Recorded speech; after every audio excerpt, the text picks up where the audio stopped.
Well, here we are.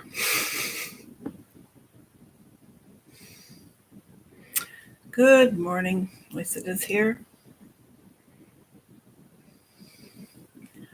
I did want to. Hi, Scott. I did want to recap some things from the videos I've made and talk about some recent shifts before I get into the story. But we'll wait till someone's here. Someone's here. You're here, Scott. But I enjoyed. Hey, Maria. I enjoyed watching your gaming, Scott. That was kind of fun. That's kind of a fun site, isn't it?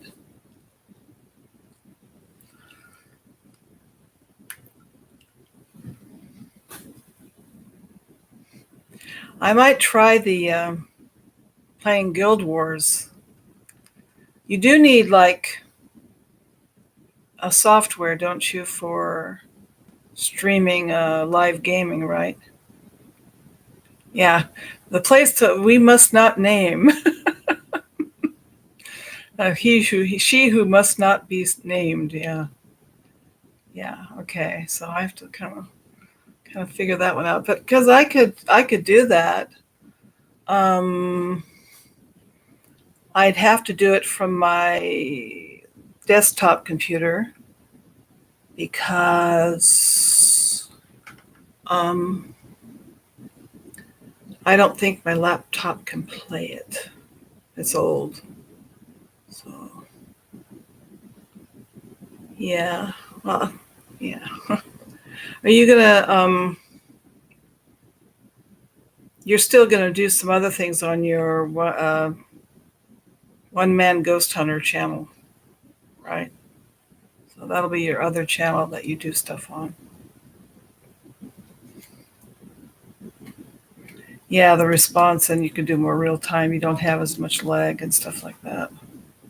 Yeah, because I do. I run around with groups a lot on Guild Wars where we do battles, and right now they have a big thing going on with these big meta battles. META.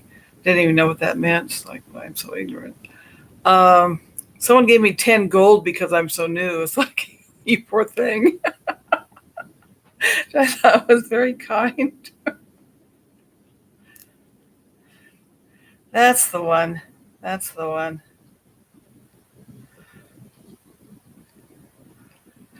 Anyway, just to kind of go over some changes since I was on here last time.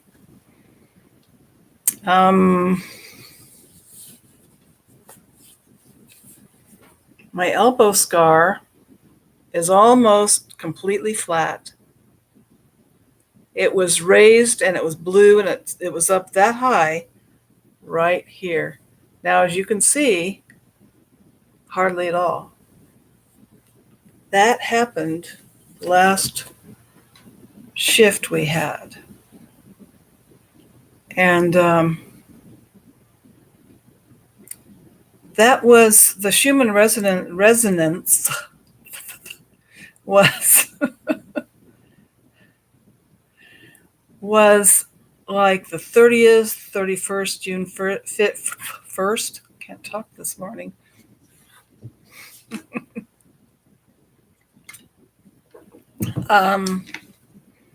The resonance was so high. Not everybody was affected by it, but the ringing in my ears was really bad. I couldn't sleep. One day I was chilled all day, couldn't get warm. And that's not like me. I don't normally have hot flashes either. I'm past that time. So, but I was chilled and I almost felt like I was sick with the flu or something. And I couldn't get warm. And by the evening of the 31st, that finally went away. And then there were lots of different changes going on that I noticed, and especially with my research. I'm trying to research some more on the flood so I could do a part two, a little short follow up, kind of to conclude it and everything. Um, because there's some interesting things that have come up. And it's a rabbit hole, it really is, because there's so much paradox kind of thing going on where things don't match the histories that supposedly is going on. And see if I can sit back. And yeah. And ears itching too. Ears itching. Um,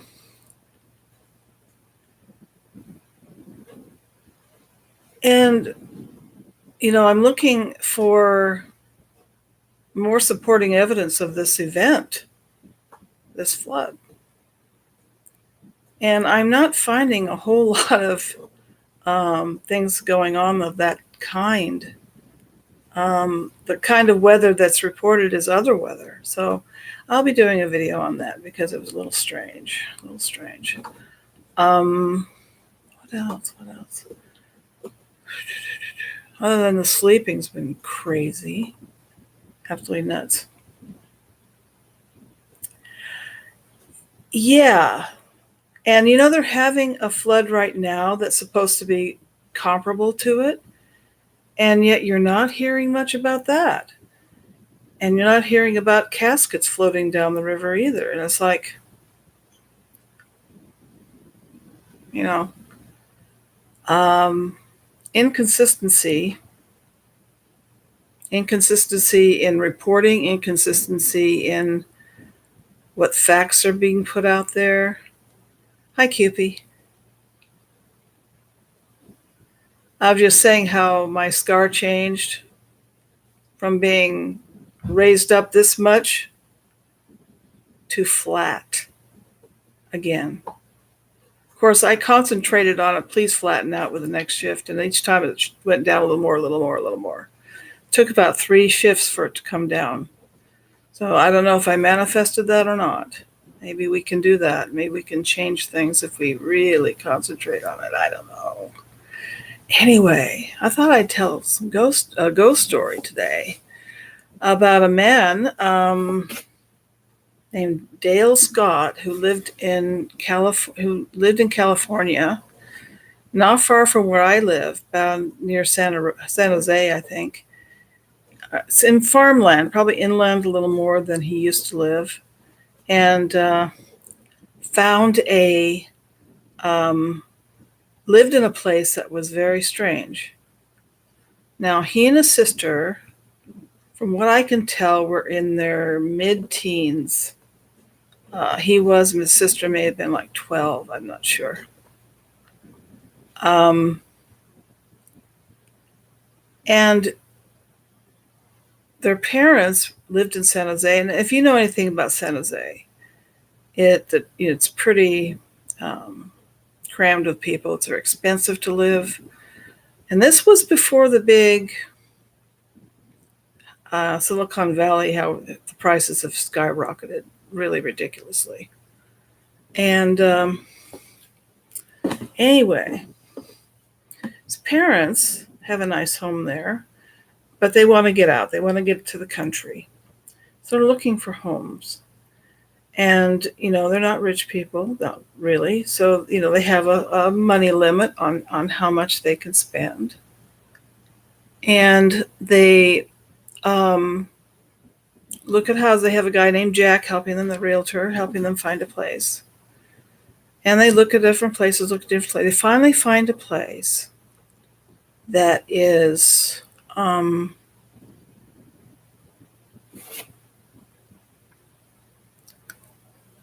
incredible price. And I think that should be a little bit of a red flag. Because if the price is that good, either the sellers want to unload it quickly, or there's something not quite right, or maybe a bit of both.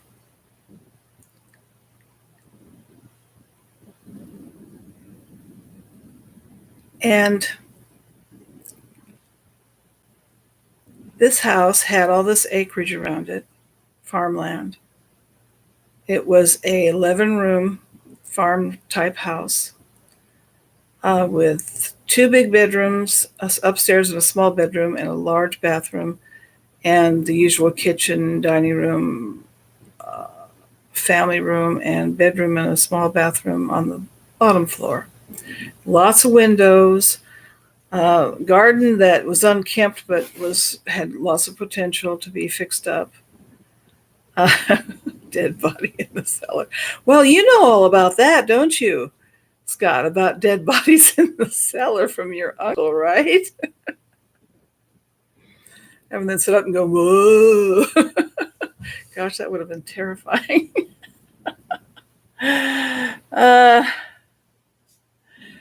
Yeah, yeah. His uncle was a mortician, I guess, a funeral director, whatever you want to call him. Oh my goodness. Back to the story.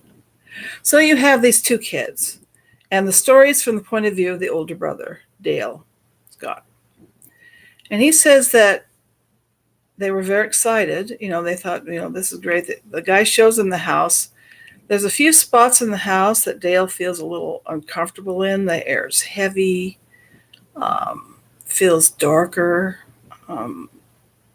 stale, and they just type this up to house being empty for so long and unopened and all that.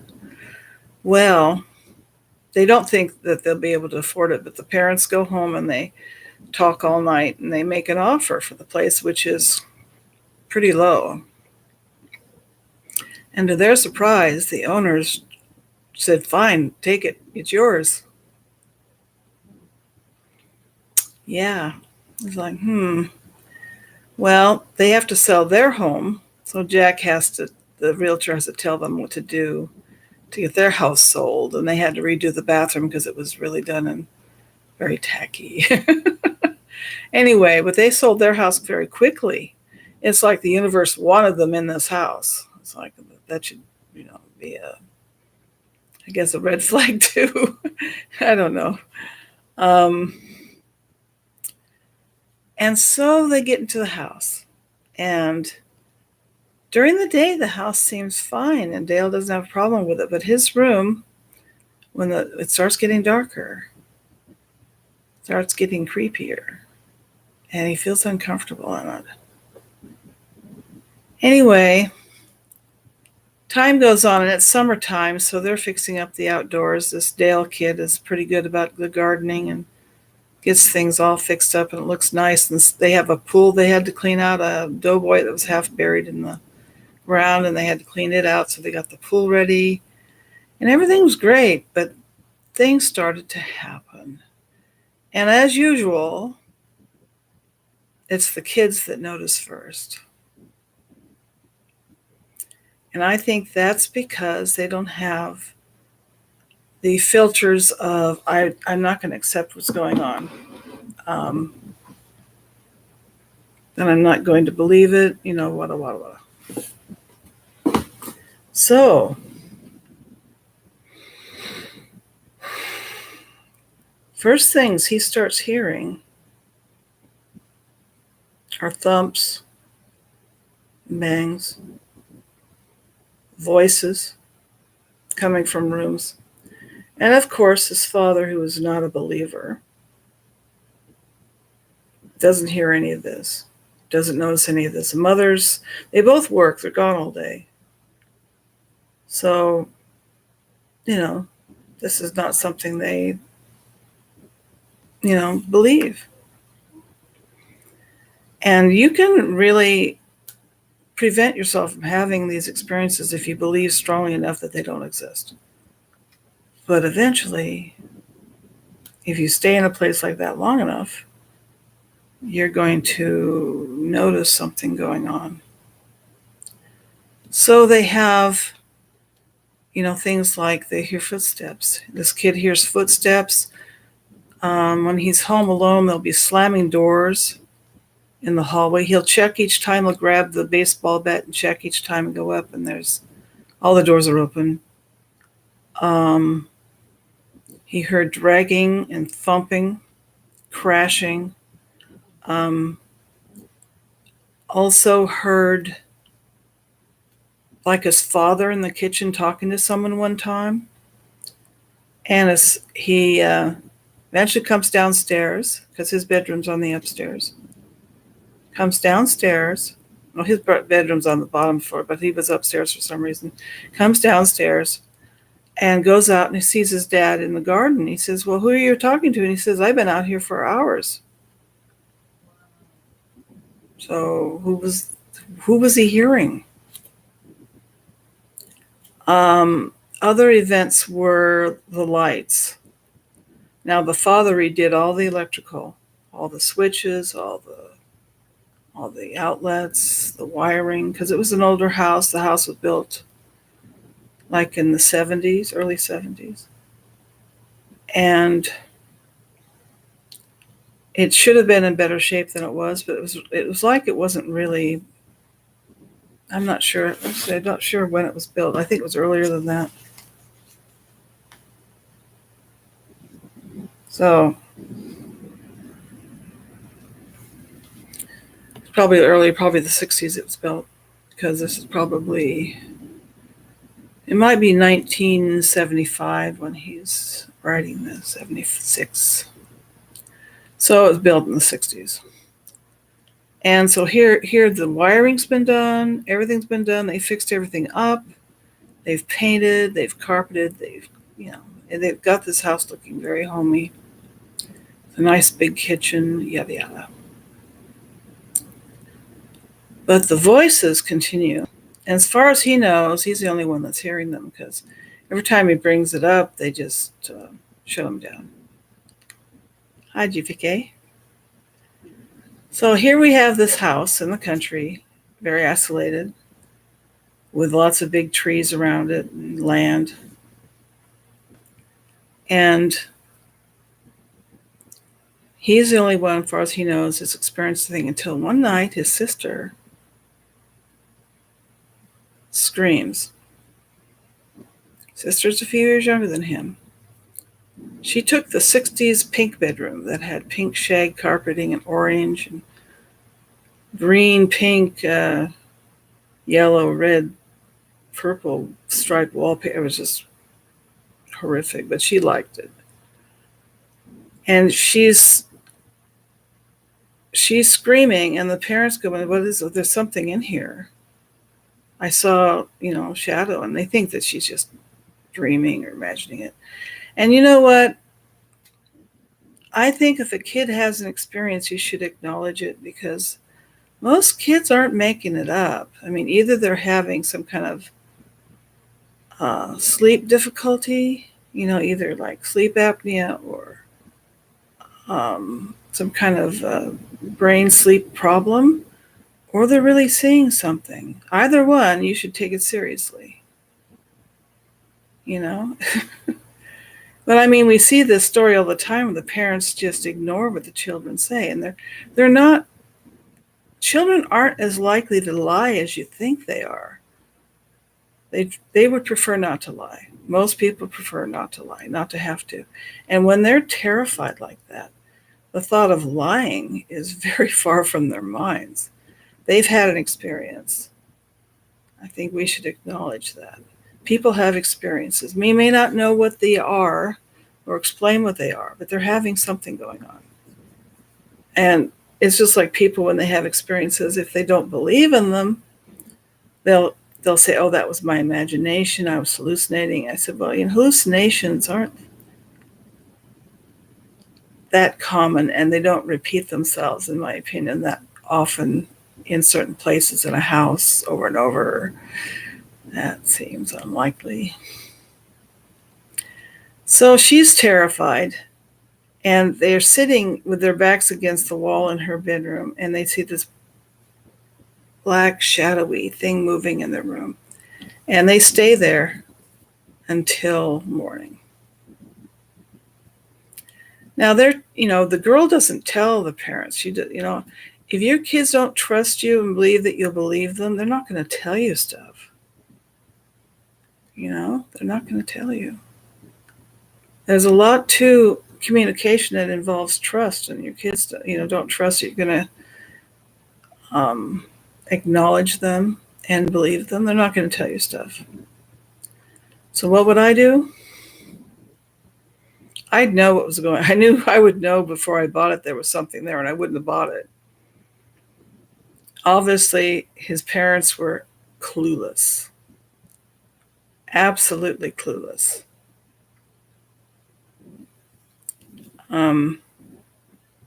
There's also the possibility, because of the ages of the children, that they were fueling this activity with their psychic excess emotional psycho energy. We put out energy.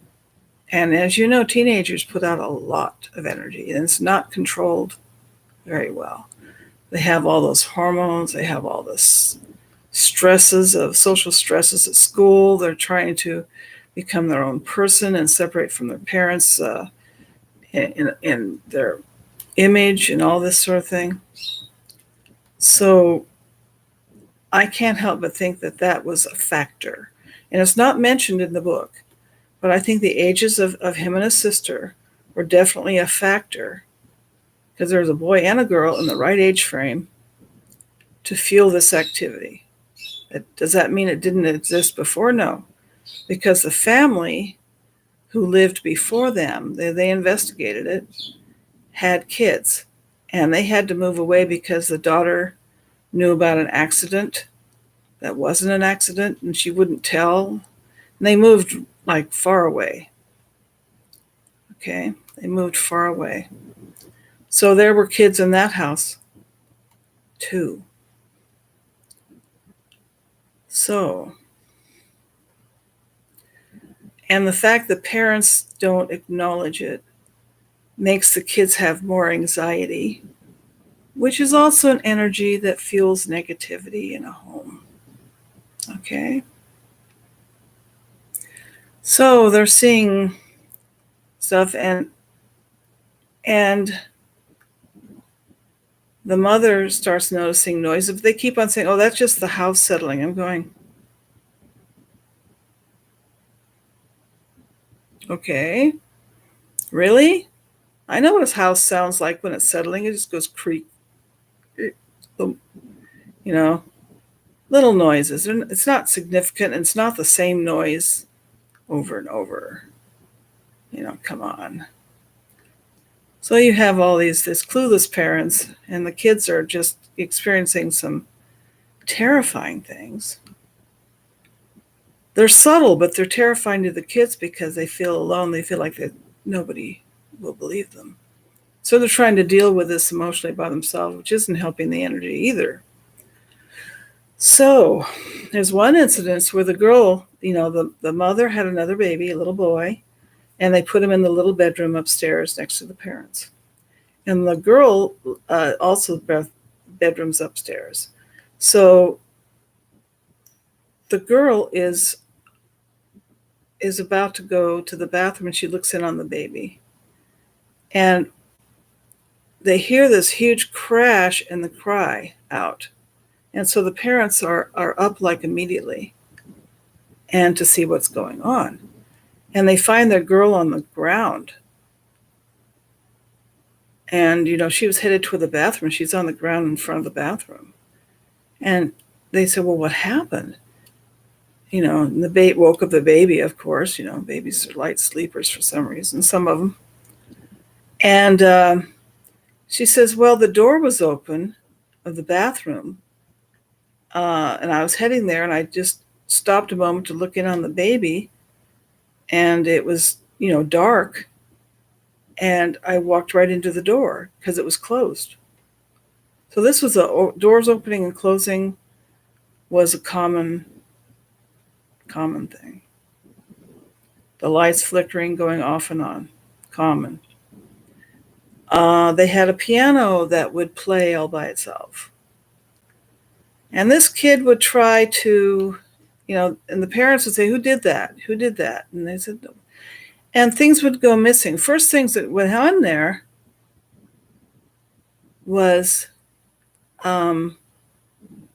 things going missing. and turning up in bizarre places. And of course, because the parents were gone all day, they accused the kids. This caused a lot of dissension, a lot of fighting, because the parents wouldn't believe the kids.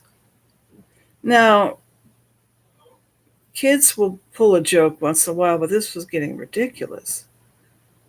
Um, they had a box cutter, and those razor blades, disappeared, and they found the box cutter and the razor blades in amongst the folded towels. What kind of kid would do that? There was an expensive soldering tool that went missing, they never found. Um, Things being moved all the time. And, parents were sure the kids were just being little idiots. That's not the word I'd use. When you're not a spiritually aware person, you're handicapped. I'll just tell you that right now.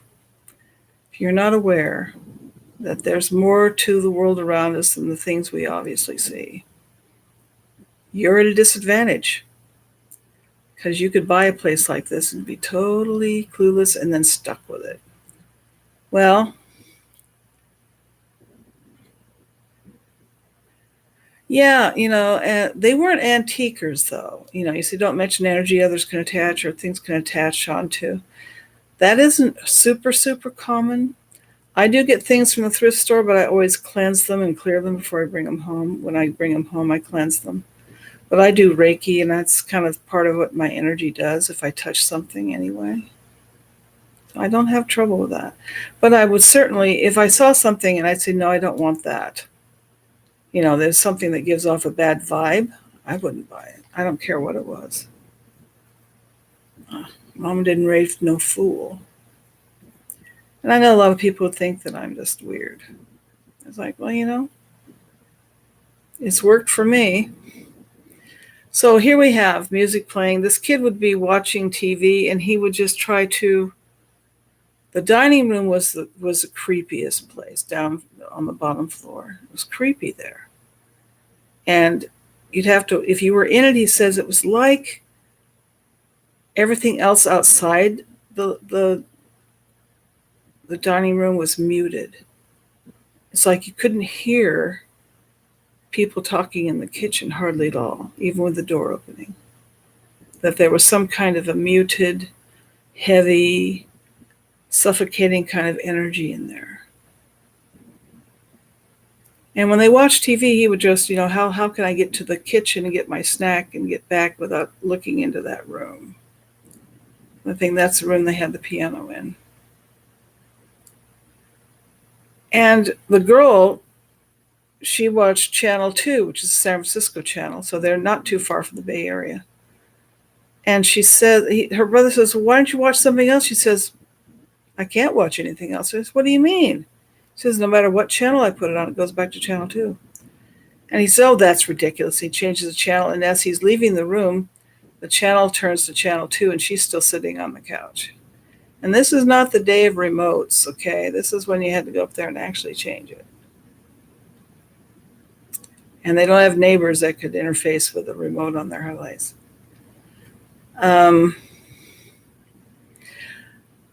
About superstitions, some superstitions have their basis in real experiences that are taken a little far, maybe generalized too much. But I think myths and superstitions and legends, you don't have to embrace them completely, but keep them in mind and think about why some of these things were taught to their children. Legends especially. A lot of them, just to protect the kids from going to the woods, whatever, but I think there's more to it than that sometimes. So here we have this house, and finally the mother experiences something. Finally. And then she tells her husband, and of course he says, oh, you're just imagining it.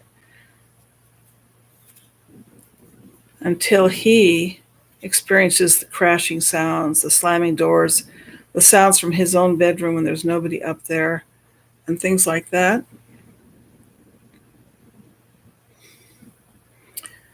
He decides he's going to go investigate in the county records what's going on here.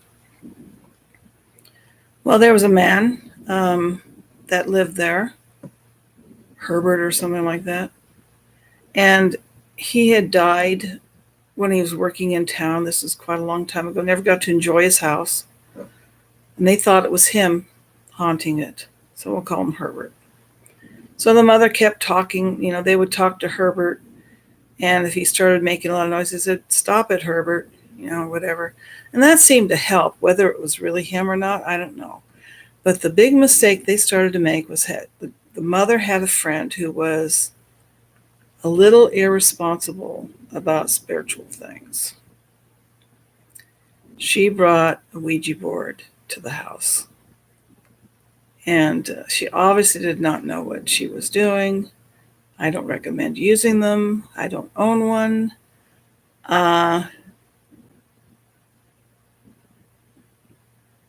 And this gal comes and and it's a disaster. It just hypes up the activity. After she leaves, the father finally says, "Stop it. Don't do it. She's not welcome anymore." But I mean, this is the kind of thing, nothing really freaky as, in manifestations in the house was so much, but outside the house. Every spring, first spring they were there, this big car comes up, this big Pontiac, 60-something Pontiac, big, long, huge cars. They used to have these giant cars you could put 10 bodies in the trunk in. Those? Remember those? You may not remember those, but they were like huge. You could sleep in the back and camp, and a strange woman came out, and she says, "Who lives here? I'm the census taker. You have to tell me who lives here." And the parents were away, so the son sees this woman, and it's like, she's really creepy, and he freaks out, and he doesn't tell her anything, and then they go in the house, and she's gone. Well, every spring, either a car comes up to the door and someone pounds on the door. And while this happens, they call the sheriff. The kids do. The sheriff comes, and it's a long drive up to the house. And it's a single drive lined with trees. I mean, there's nowhere for a car to go. And they drive up, and they said, "Well, did you see the car?" And, they said, "No, we didn't see anybody." And there's nobody there. There's no car. There's no people. No evidence there was a car. So, the son who's there by himself is quite freaked out by it all. And so anytime there's really weird sounds or weird things happen, he grabs his baseball bat, makes sure his sister's safe. Well, this happened every spring. There was a car that would come every spring. And it would come at night, and all you'd see was the headlights. And it was the same scenario, except sometimes you'd hear it come, but there wouldn't be a car. I mean, this was what? Bizarre. One time he was upstairs, and there's lots of windows. Like, the windows are all huge and placed in such a way that he wondered, what were people watching out for? Why did they need so many of these big windows? He's looking out through the back to the hayfield that they own. And he sees this man standing in the field. He's wearing black vest, black jacket, black pants, a black rounded hat. He said it looked kind of Amish, Although we didn't really have Amish here. Farmers, if they were from a certain part of Europe, would dress that way because that was a way of dressing back in the 1800s. Not too unusual. This open collar, he had like a stiff collar that was open, like must have been, I'd say 1850, 60 era, at least that far back. And he goes to see, comes downstairs or to see who it is standing in their field. It was creepy. It was really creepy. Goes and there's nobody there, and he says there's nowhere for them to go. The grassland isn't high enough to hide someone. There's all this room, and it was just a few seconds between the time he saw him to the time he went to look more closely, and he was gone. It's kind of like that ghost I saw, where you turn your head, turn back, and it's gone. So that was creepy. And so now that they all know that there's something weird going on, they can't sell the place, no matter what they do. Having financial issues, so they want to sell it and get out of there. The grandparents come and visit, and of course, at first nothing happens to them until the grandmother finally hears the noises too. So what happens in the thing is that the kid decides, and he's like a high school, he says, well, I bet there's buried treasure here somewhere. So he starts looking at the center of the circular drive, which has 3 big stones that are 4 by 2 by 2, and some roses, and then there's sort of a clear space between them. So he starts digging, and his father says, what are you doing? He says, I'm digging for treasure. He says, aren't you a little old for that? He says, well, I just thought if there was treasure, it'd be here. So he starts digging, and he finds this big slab of cement. So he says, well, I can't pick the cement up. I'll dig under it. He finds finger bones of a human person buried there. Now, what his father says is wrong. If you find a dead body on your property, bones, you're supposed to report it to the police. Because it may either have historical significance or criminal significance. And personally, I prefer not to have someone buried on my property, just saying. But the father says, put the bones back and cover it back up. And I'm thinking, no, that was wrong. So, I mean, these people are just like, I guess this is before the internet, before we had a lot of knowledge about stuff like this. Most of us know, from Supernatural that all you need is rock salt, gasoline, and a match, and you can get rid of any ghost, right? Iron, throw iron nails in there too, They had outbuildings that were strange as well. This property, they had a barn that was creepy, and they had a chicken coop, and the door of the chicken coop was nailed shut. Hi, Data. The chicken coop door was nailed shut. I'm thinking, who would nail shut a chicken coop? They also got a goat to help keep the field down. They're good for that, to keep the grass from getting too high on the part of the field, not near the garden. They didn't want it eating the garden, but the vegetable garden. But apparently this goat was taught to eat cigarette butts and beer, so they had to do something about that. That was not cool. But the funny thing about this goat, his name was William.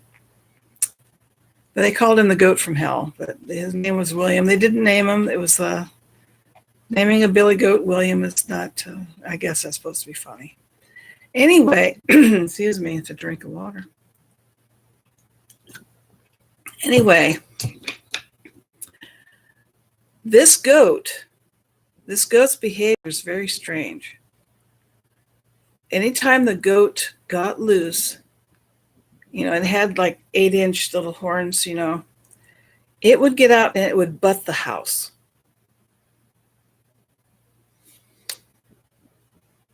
Bam, bam, bam, bam.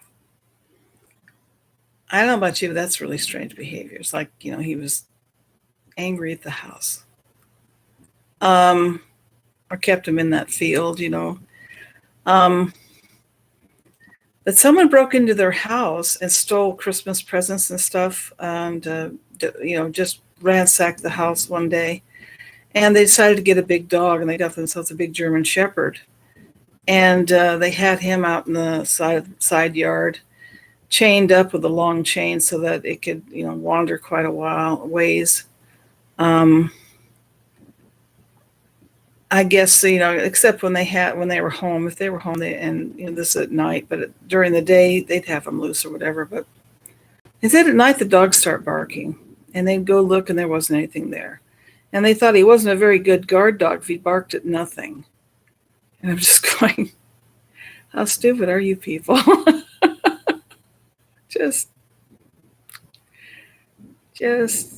couldn't believe that one. It's like, should have gotten a cat, because a cat would definitely tell you where the bad parts of the house were. As you know, cats really freak out.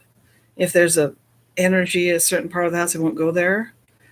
That's it. And cats are like protectors of you in that way.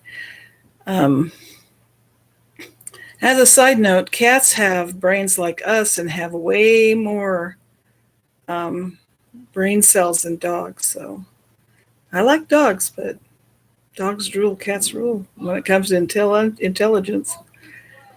That's probably why they just look at you like, no. They're kind of like a 13-year-old. Anyway, so here we have this drama going on in this house. And people come over just to hear the ghost. They'd have dinner parties to entertain with the ghost. Dogs are cool, though. I love dogs. And they do vary in intelligence. There are some dogs that are very smart. And then you have some that are just sweet one when I was growing up. So here we have, they're having dinner parties to entertain people with the knocks and the thumps and the lights and I'm just going, I'm just, these people, I don't know what to think about these people. It's like,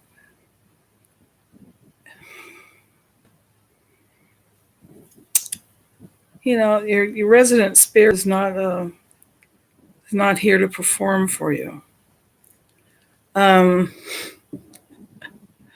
Anyway, so here we have all this going on, and it's like they eventually move out and get another house, and that's luckily for them, a development company wanted to buy the property to put a housing complex and grocery stores and stuff. And they tore the house down and put another house in its place. And he would drive by and take a look and see what was going on. And the house that they put on the same property was always for sale. So whatever it was tied to the land, probably something, possibly the body that was there. Although people did bury family on their own property. So it could have been that, but it wasn't marked, which, generally speaking, if people do put a cemetery on their land, they mark it.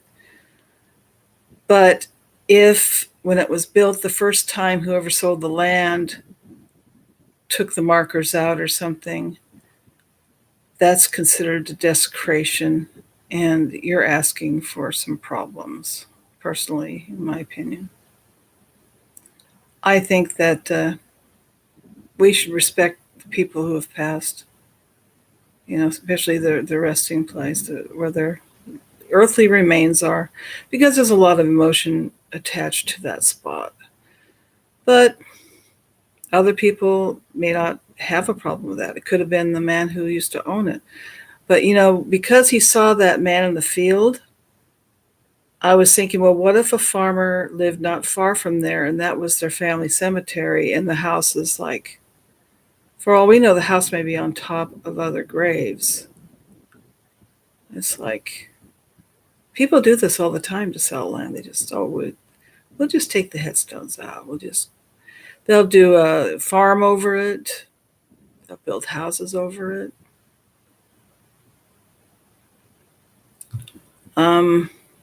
Yeah. So That's the end of that story. Now that's a more realistic kind of ghost story. You see the ones that are just so out there, you know. This is more like what really happens. Yeah, it was like a poltergeist. Now poltergeists call this noisy ghost in German, and there's a lot of debate about what they are.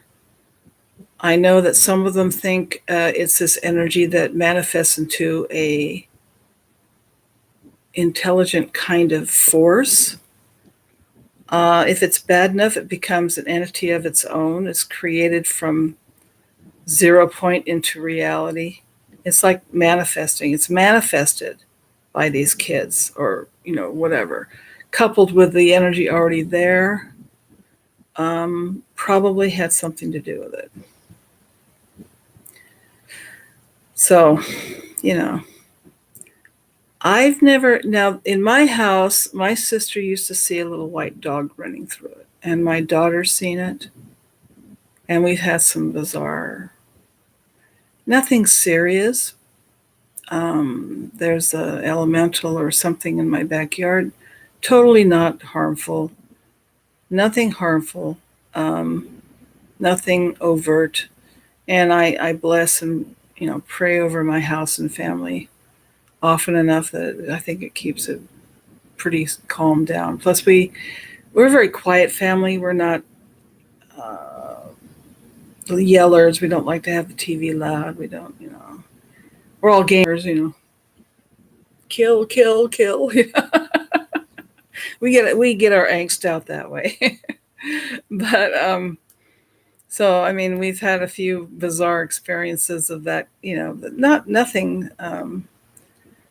As for knocking, I did have an experience that I forgot to tell you with the thing, is that after my mother passed in 1979,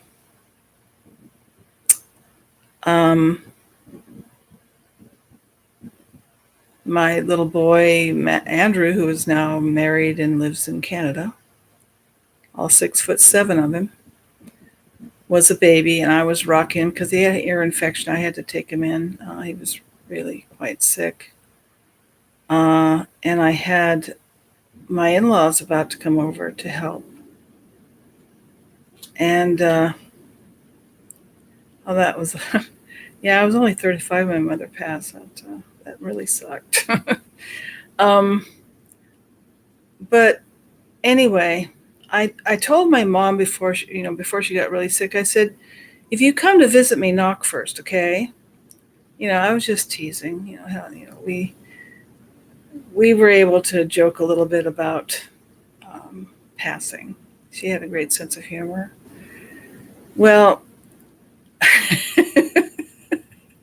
yeah, I'm rocking Andrew in the bedroom. My husband's taking a shower. My daughter and my eldest are on the couch waiting for grandma and grandpa. Okay. They're ready for school, ready to, And I hear this bang, bang, bang, bang. I mean, I swear it shook the house. And I think, well, the grandparents are here. It's like, wow, they should have pounded on the house awfully loud. And my husband comes out. Who's pounding on the house? What was that? And I go into the living room, and I said, "Did you hear anyone pound on the door?" He said, "No." So they didn't hear anything. The two on the couch didn't hear it. And it's a duplex, and it's long and narrow. Each side is long and narrow, and sound travels like a megaphone through it. You can whisper at the front door, and we'll hear it in the bedroom. I swear it's horrible. You can't. We never could say ice cream, even under our breath. The children would know, no matter where they were in the house. And they became good spellers very quickly. So it's just, and I didn't know sign language. So that was a problem. Anyway, so we found out that only my husband and I heard it. Hi, Raleigh. And it was just, I mean, it was loud. Really, bam, bam, bam, bam. I said, oh, it's Mom.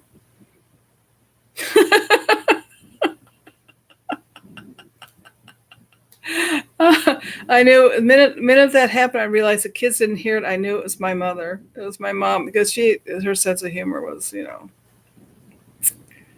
yeah. And I felt my friend Paula grab my toes again last night because she stopped in to say hi. Cats that have passed will jump on the bed. We're very close to the other side. We really are. Um, the dimensions are all in the same place and just, I mean, they occupy the same physical place, even though there really isn't a physical here. It feels like it's physical, but they say that when you die, everything feels physical there too. So it's like, I don't have answers.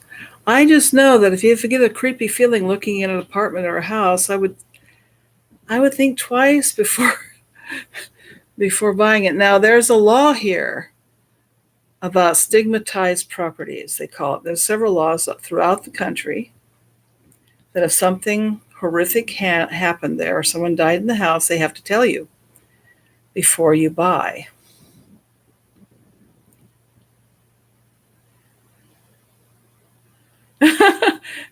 My parents' house is by a cemetery, and I get so much knocking the folks made up the story that squirrels throwing pine cones at the house.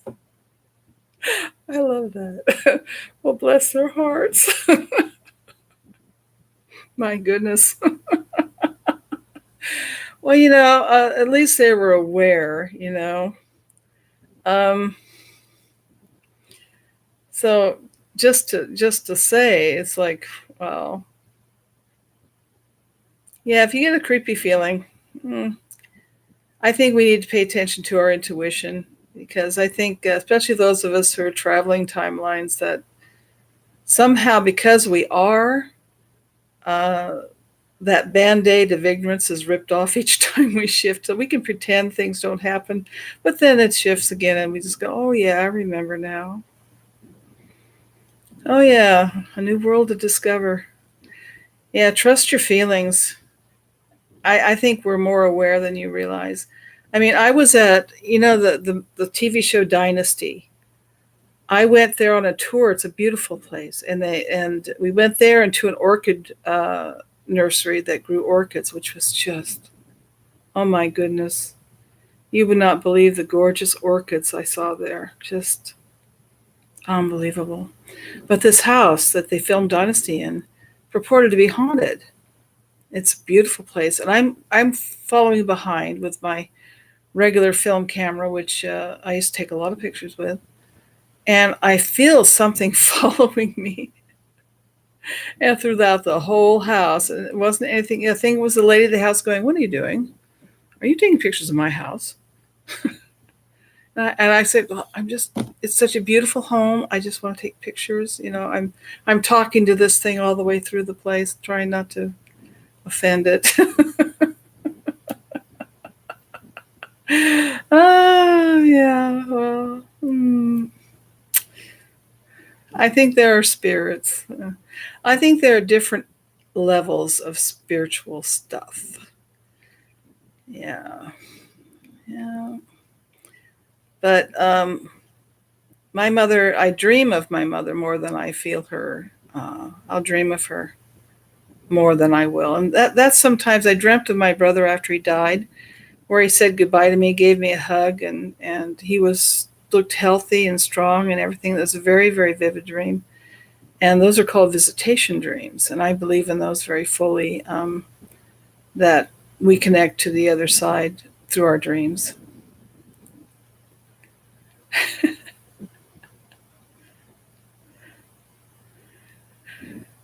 Well, I think that maybe in our original timelines, things weren't quite as this way.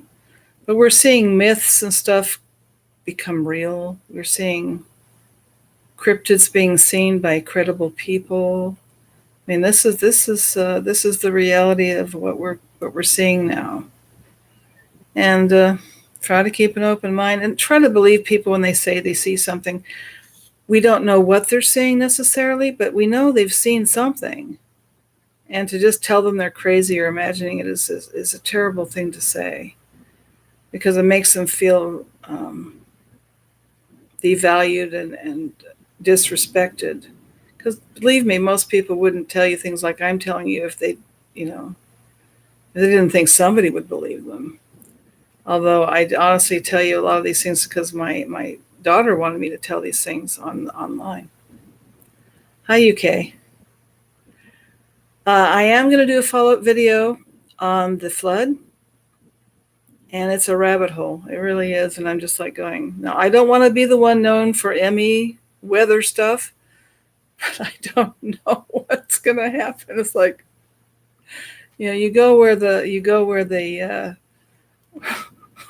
where the stream takes you. Yeah, Raleigh, I bet they do. Uh, well, I always felt, if I'm not sure I should go ghost hunting. I think they run when they see me. Oh, it's her. Go, run, hide.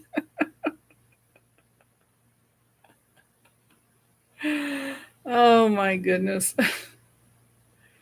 So, I plan to do the stream a shorter one, but it seems to be this. It's like telling the story took time.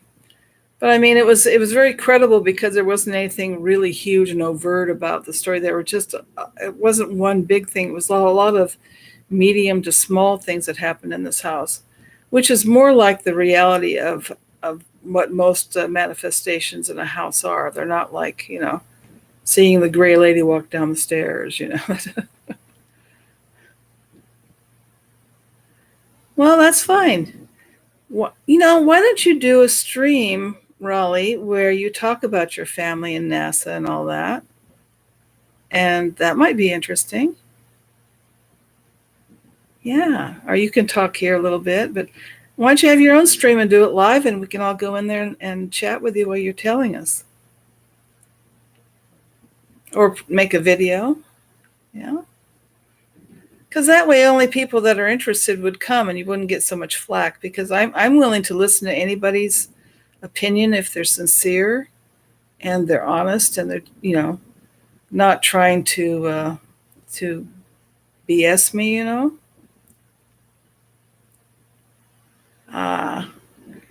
Well, maybe soon, huh? I'll be interested in hearing about your stories, because I will say goodbye and good night and good afternoon and good morning, depending where you are.